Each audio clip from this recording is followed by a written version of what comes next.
Hello बच्चों, कैसे हैं आप? उम्मीद करती हूँ आप बढ़िया और एकदम मज़े में होंगे। आइए एक एकांकी का आनंद लेते हैं। आज हमारे एकांकी यानी कि नाटक का नाम है कला का सम्मान। तो बच्चों, लड़का हो या लड़की, दोनों समान हैं, दोनों एक जैसे काम कर सकते हैं। इस नाटक में पिता की सोच कुछ अलग है, परंतु वह बदली कैसे, अब पाठ पढ़कर ही जानते हैं। तो चलिए पढ़ते हैं इस अध्याय को। तो इस एकांकी में पहला दृश्य है, पहले दृश्य में दिखाया गया है कि एक कच्चा साधारण सा घर, देखो सामने चित्र भी दिया गया है इसका। कच्चा साधारण सा घर, घर के बाहर आंगन में बैठा किशन, ये किशन है। किशन मिट्टी की मूर्तियां बना रहा है। देखो कितनी सुंदर सुंदर मूर्तियां बना रहा है, देखो कितनी सारी रखी हैं। पास में ही मिट्टी का लौंदा रखा है। लौंदा यानी कि जिसे बनाई जाती है क्या, मूर्तियां। पास में ही उसकी 12 वर्ष की बेटी रश्मि बैठी खिलौने बनते देख रही है। उसकी बेटी है रश्मि जो उन खिलौनों को बनता देख रही है। रश्मि ने कहा, बाबा मुझे भी खिलौने बनाना सिखाओ ना, मैं भी आपकी तरह सुंदर खिलौने बनाऊंगी। किशन ने कहा, तुझे? अरे लड़कियां कभी मूर्ति खिलौने नहीं बनाती। रश्मि, क्यों नहीं? मुझे अगर सिखाओगे तो मैं भी बना सकूंगी। किशन, नहीं, लड़कियों को यह काम नहीं सिखाया जाता। और वो थोड़ा खांसते हुए कहता है, जब बबुआ बड़ा हो जाएगा तो उसे सिखाऊंगा। बबुआ यानी कि उसका बेटा। बबुआ किसे कहते हैं भोजपुरी भाषा में? बेटे को। तो उसने कहा, बबुआ जब बड़ा हो जाएगा तब उसे सिखाऊंगा, तुझे नहीं। रश्मि ने कहा, बबुआ तो बहुत छोटा है, तब तक मुझे सिखाओ ना बाबा। किशन, कह तो दिया लड़की को नहीं सिखाते। रश्मि, पर क्यों? किशन, नहीं सिखाते, बस सिखाकर फायदा क्या है? कुछ सालों में शादी करके तू चली जाएगी। रश्मि, तो क्या हुआ, माँ भी तो शादी करके आपके घर आई है और मिट्टी मिलाने में तथा खिलौने पकाने में आपकी मदद करती है। किशन, हाँ, और तो और लड़कियों का काम सिर्फ मदद करना है। रश्मि, पर क्यों? मूर्ति बनाकर भी तो मदद की जा सकती है, और मैं तो आपको देख देख कर बना भी लेती हूँ। किशन, तुम और मूर्तियां बनाती हो? चिड़िया बनाने लगोगी तो चूहा बना डालोगी, और घोड़े की जगह गधा, बड़ी आई मूर्ति बनाने वाली। यानी कि किशन ने उसको चिढ़ाया कि तुम और मूर्तियां बनाने लगी हो, कुछ का कुछ बना देती हूँ। रश्मि ने कहा, बनाती हूँ, इनमें से कुछ मूर्तियां मेरी ही हैं, पहचान सकते हो कौन सी मेरी बनाई हुई है? नहीं ना, तो क्यों नहीं सिखाते मुझे? किशन, कह तो दिया नहीं सिखाऊंगा, वो फिर खांसता है। और खबरदार, जो कभी हाथ भी लगाया मिट्टी को, और वो फिर से करके खांसने लगता है। माँ, क्यों चिल्लाकर अपनी खांसी बढ़ा रहे हो? किशन, तुम्हारी बेटी पीछे पड़ी है, मूर्तियां बनाना सिखाओ। माँ, रश्मि अपने बाबा को तंग मत कर। रश्मि, तंग कहाँ कर रही हूँ माँ, सिखाने के लिए ही तो कह रही हूँ। किशन, नहीं सिखाऊंगा, और वो जोर से चिल्लाकर बोलता है। माँ, जिद मत कर, जा अंदर जा, चावल छान और स्कूल जा। किशन, जब से स्कूल जाने लगी है सिर चढ़ गई है। माँ, स्कूल जाने से पढ़ना लिखना भी तो आने लगा है, उस दिन जब आपके व्यापारी के हिसाब की गलती पकड़ी थी। किशन, और उसे नाराज कराया, मैंने ना मनाया होता तो हमारी मूर्तियां और खिलौने यहीं पड़े रह जाते। और वो फिर खांसने लगता है। माँ, अच्छा अब छोड़ो भी, आओ रसोई में, मैं तुम्हें काढ़ा देती हूँ, उसे पीकर तनिक आराम कर लो।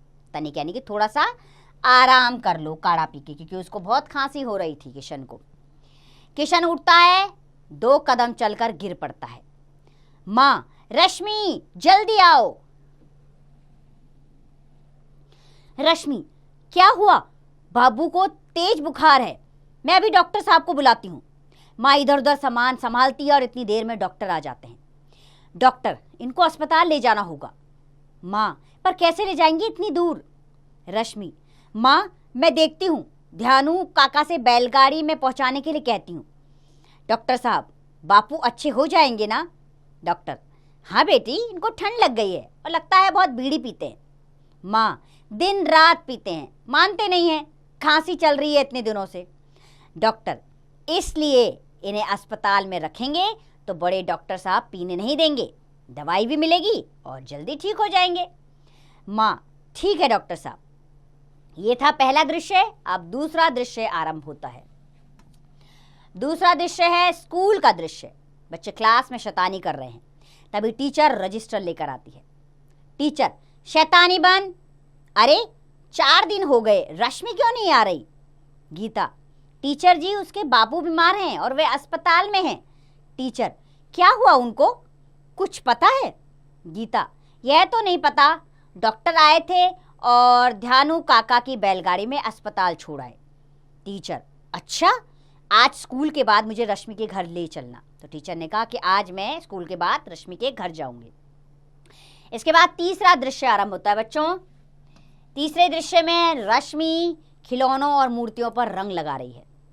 रश्मि, टीचर जी आप, नमस्ते जी। यानी कि रश्मि के घर में कौन आती हैं? उसकी टीचर। रश्मि उन्हें प्रणाम करती है। टीचर कहती है, नमस्ते रश्मि, तुमने बताया क्यों नहीं कि तुम्हारे पिताजी बीमार हैं? अब कैसे हैं वे? रश्मि, अस्पताल में हैं वे, माँ वहीं गई हैं। पहले से तो ठीक है, पर अभी 15-20 दिन अस्पताल में रहना पड़ेगा। ये लो, माँ आ गई। टीचर, नमस्ते, मैं स्कूल में पढ़ाती हूँ। कैसे हैं रश्मि के पिता? माँ, बुखार कम हो रहा है पर खांसी काफ़ी है, ना जाने क्यों चिड़चिड़े हो रहे हैं, अस्पताल में रहना नहीं चाहते।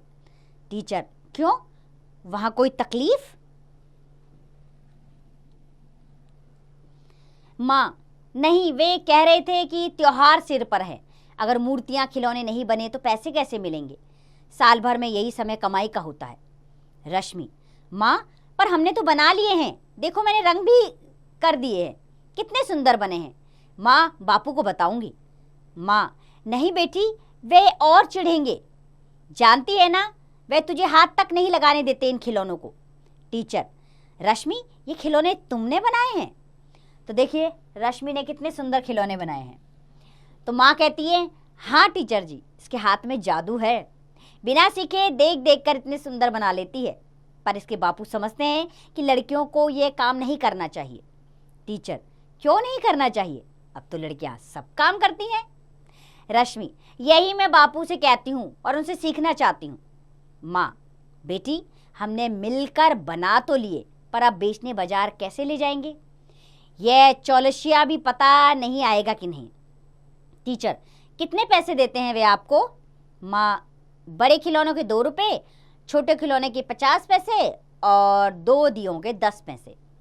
टीचर, अरे बस, बाजार में जानती हो बड़े खिलौने 10 रुपए से कम नहीं मिलते हैं। रश्मि, सच टीचर जी, मैं बाजार में जाकर खुद बेचूंगी। माँ, नहीं बेटी, वहां दुकानदार तुझे बैठने नहीं देंगे। टीचर, ऐसा करते हैं, स्कूल में मेला लग रहा है, हम अपने स्कूल के बच्चों को कहेंगे कि अपने माता पिता से कहें मूर्तियाँ और खिलौने वहीं से खरीदें।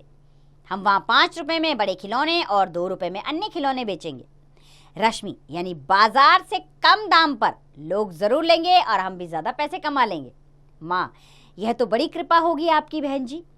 टीचर, कृपा कैसी? रश्मि को कलाकार बनना है। रश्मि, कल से थोड़ी थोड़ी मूर्तियाँ और खिलौने ले आना। अब चौथा दृश्य आरंभ होता है। चौथे दृश्य में किशन घर आता है। किशन यानी कि रश्मि का पिता। किशन घर आता है, घर पर अपने लिए एक नई खाट और सामान देखकर दंग रह जाता है। देखिए, किशन घर आता है, नई खाट और सामान देखकर दंग रह जाता है। किशन कहता है, इतने ठाट, कितना कर्जा बढ़ा रही हो? माँ, कोई कर्जा नहीं, यह सब रश्मि की करामात है। करामात यानी कि इसका कमाल है। इसने कहा, ये आपकी बेटी रश्मि के हाथों का कमाल है। किशन, कहाँ भेजा है रश्मि को? कैसी करामात, क्या नौकरी? माँ, आप नाराज मत होइए, रश्मि ने इतने बढ़िया खिलौने बनाए कि हाथों हाथ बिक गए। किशन, रश्मि ने बनाए? मेरे मना करने पर भी लड़कियां नहीं बनाती। रश्मि, क्यों नहीं बनाती? लड़कियां सारे काम कर सकती हैं। मेरे खिलौने देखकर बड़े साहब ने मुझे पुरस्कार भी दिया। किशन, कौन बड़ा साहब? रश्मि, कचहरी। कचहरी यानी कि कोर्ट। कचहरी के बड़े साहब और टीचर ने भी दिया। कह रही थी कि मुझे वजीफा भी दिलाएंगे। आपकी मूर्तियां सरकारी दुकान के लिए और हमारे खिलौने बिकवाने का इंतजाम भी करेंगी। वह कह रही थी कि इन्हें तो विदेश भेजा जा सकता है। माँ और बड़े साहब भी आए थे, कह रहे थे कि रश्मि अपने पिता से सीखना। किशन, अरे वह जो बड़े साहब। तभी बच्चों के साथ टीचर आती है। टीचर, नमस्कार, मुबारक हो, आपकी जो मूर्ति हमने नुमाइश के लिए भेजी थी उसे पुरस्कार मिला है। रश्मि, सच? और वो ताली बजाती है। टीचर, हाँ सच, यह सब तुम्हारे कारण हुआ। तुम्हारी गुड़िया कलेक्टर साहब को बहुत पसंद आई और उन्होंने तुम्हें अपने बापू से सीखने के लिए कहा है। रश्मि, मैं कैसे सीखूंगी, ये तो हाथ भी नहीं लगाने देते। किशन, मेरे सिखाए बिना तो इतना अच्छा बना रही है। रश्मि, पर आपके जैसा तो नहीं, जब तक नहीं सिखाओगे। सारे बच्चे बोलते हैं सिखाना पड़ेगा, रश्मि को सिखाना ही पड़ेगा। किशन, ठीक है, आज मेरी आँख खुल गई। मैं रश्मि को खिलौने बनाना ज़रूर सिखाऊंगा, पर एक शर्त है, तुम्हें पढ़ाई में भी अव्वल रहना होगा। यानी कि उसने कहा पढ़ाई में भी तुम्हें लगातार आगे रहना होगा। तो बच्चों, बेटा बेटी एक समान, दोनों ही हैं अपनी संतान। कला है ईश्वर का वरदान, भेद से करो ना उसका अपमान। बेटी को भी हुनर सिखाओ, उसको भी अवसर दिलाओ, देकर दोनों को कला का ज्ञान, कर लो कला का तुम सम्मान। तो बच्चों, हमें हमेशा ये ध्यान रखना चाहिए कि हमारे दोनों बच्चे समान हैं, बेटा हो बेटी हो। आज इस दुनिया में कोई फर्क नहीं है कि ये लड़का है लड़की है, दोनों समान काम करते हैं और कर सकते हैं। इसीलिए अब उनमें भेदभाव की कोई गुंजाइश नहीं है। लगातार आप देख रहे हो कि महिलाएं बहुत आगे प्रगति के पथ पर लगातार चल रही हैं। ये उसका कमाल ही है। पहले उसको पर्दे में रखा जाता था, उसको अलग रखा जाता था कि तुम ये काम नहीं कर सकती, मर्दों वाला। लेकिन आज ऐसा नहीं है। आज लड़का लड़की समान है, दोनों समान काम कर सकते हैं, समान शिक्षा लेते हैं, समान उनके रोजगार के अवसर हैं। अब सरकारों ने भी इस काम में पहल की है और लड़कियों के लिए यानी कि महिलाओं के लिए विशेष स्थान नियुक्त किए हैं। तो आप देख सकते हो हमारे देश में ही बड़े बड़े ओहदे किसके हैं, महिलाओं से भरे पड़े हैं। हमारी प्रथम महिला कौन है, द्रौपदी मुर्मू, जो हमारी राष्ट्रपति है वो भी एक महिला है। इंदिरा गांधी जो हमारी प्रधानमंत्री रही हैं वो भी महिला हैं। इसी तरह अनेकों पद हैं जो महिलाओं से भरे हुए हैं। तो आज किसी भी पद में कोई भी भेदभाव नहीं है।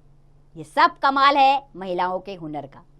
तो दोनों ही हुनर दोनों ही लिंग के अंदर हैं, बेटा हो ये बेटी, अर्थात हमको दोनों को समान रूप से आगे लेकर चलना चाहिए। तो उम्मीद करती हूँ ये नाटक बहुत बढ़िया तरीके से आपके सामने आया है। आप भी इसको अपने स्कूल के मंच पर जरूर प्रसारित कीजिए और बताइए, समझाइए सबको कि लड़का लड़की एक समान। उम्मीद करती हूँ बच्चों यह अध्याय आपको समझ आया होगा। अब इसका अभ्यास कार्य आप स्वयं कीजिए।